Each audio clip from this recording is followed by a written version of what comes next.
是这高价狗也是高价狗类，为着要保护这原生物种，避免这高山和狗相加相战的情形，高雄寿山和这半冰山对102年开始，拢是全面禁止带宠物来到这山顶的。国家自然公园管理处就讲，虽然是有宣导，不过也是有民众会把这宠物带来到这。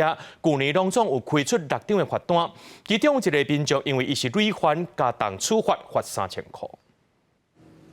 看到狗仔赶过来，2只台湾狗连面开始警戒，随时注意看狗仔敢会冲过来。边仔嘛有高山在叫，哪像在靠盘过来斗3工，都是恐惊会发生高山甲狗仔相拍的状况。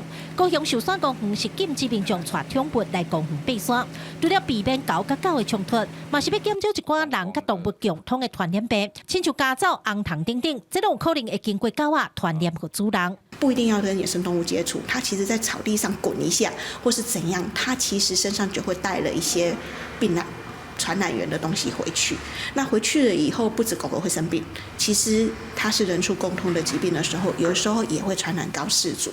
去年都有184万人来寿山地区爬山佚佗。主管处表示，禁止带宠物的规定经过宣导，违规的状况已经减少真多。顶年甲去年分别开出6张罚单，今年甲单是有2件。平常时嘛，拢会有巡山员去巡查看到。未少来爬山的民众也讲，较早真侪人拢会带狗仔来，即摆哪像较少看到。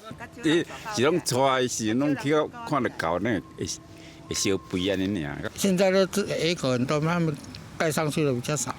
最近较无，就是有在宣传，政府宣传的较无啊，较唔敢，较唔捌看啊。较早该接啦，啊，即摆无啊。